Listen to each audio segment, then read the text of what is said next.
ஒரு கிளி வந்து கிட்டத்தட்ட 5-6 முட்டை விட்டுருச்சான்.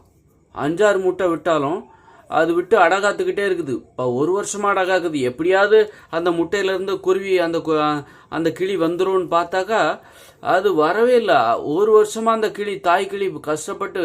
அப்போ வந்து அந்த அப்பா கிளி வந்தாரா. அப்பா கிளி வந்துட்டு, நீ ரொம்ப நேரமாக உட்காந்துருக்க, நீ பாவம் பசி சாப்பிட கூட இல்லை, நீ போய் சாப்பிட்டு வா, நான் கொஞ்சம் நேரம் உட்காந்துருக்கேன் அப்படின்னு மாற்றி மாற்றி உட்காந்து பார்க்குறாங்க. உள்ளே இருக்கிற அந்த கிளி குஞ்சு வரவே இல்லை. அப்புறம் வந்து திடீர்னால வந்து அந்த முட்டையில் வந்து டப்பு டப்புன்னு சத்தம் கேட்குது. என்ன சத்தம் கேட்குது அப்படின்னு சொல்லி அந்த தாய் கிளி காது கொடுத்து கேட்டுச்சு. நான் வரமாட்டேன், நான் உள்ளே தான் இருக்க போகிறேன், இப்போ வந்தால் ரொம்ப வெயில் காலமாக இருக்குது, அதனால் மழை காலம் வரட்டும், குளிர்காலம் வரட்டும், அப்போ நான் வரேன்.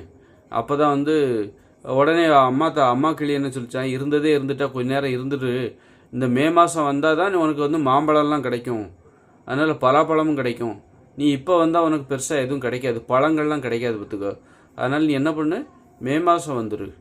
இப்போ இன்னும் ஒரு 2-3 மாதம் தான் இருக்குது. இப்போ மார்ச் மாதமா ஏப்ரல் மே மாதம் வந்துடு. அப்போ நீ வந்தன்னா உனக்கு மாம்பழம்லாம் கிடைக்கும். அப்போ நீ ஜாலியாக சாப்பிட்லாம். வந்தப்போ உனக்கு மாம்பழம் கிடச்சுன்னா நல்லாயிருக்கும். அதனால் அப்படியா, சரி, இல்லை என்னால் முடியாது, இதுக்கு மேலாம் என்னால் இருக்க முடியாது, நானே ஏற்கனவே 1 வருஷமாக உள்ளே இருந்துட்டேன், இனிமேல் நான் வெளியே வந்து தான் ஆகணும், என்னாலலாம் இருக்க முடியாது, நான் வந்துட்டு அப்புறமா நான் சாப்பிட்டுக்கிறேன், நான் 1 மாதம் கழித்து சாப்பிட்டுக்கிறேன், இப்போ என்ன அதுக்கு, இப்போ உடனே நான் சாப்பிட்ணுன்னு என்ன அவசியம் இருக்குது. அதனால் வந்து ஒரு மாம்பழத்தெல்லாம் சாப்பிட்ற அளவுக்கு இப்போ என்னால் வாழைப்பழம் தான் சாப்பிட முடியும். ஏன்னா நான் இப்போ குஞ்சு கிளி இல்லை, அதனால் குட்டி கிளி, அதனால் நான் வாழைப்பழம் தான் சாப்பிட முடியும்.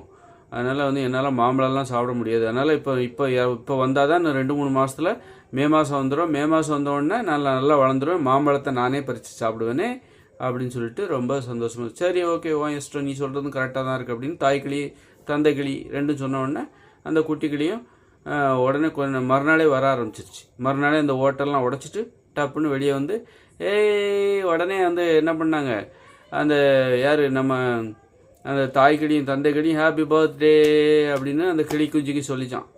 ஜாலி, வந்துட்டேன், இந்த உலகத்துக்கு வந்துட்டேன், உள்ள ஒரே இருட்டாக இருந்துச்சு அப்படின்னு சொல்லிச்சான். நல்லது இல்லை, இந்த மாதிரி தான் கதை சொல்லணும். நடக்காத சம்பவங்களை கற்பனை பண்ணணும், நடைமுறையில் நடக்க முடியாத சம்பவங்களை கற்பனை பண்ணி கதையாக சொல்லணும். அதான் கதை சொல்வதற்கான இலக்கணம்.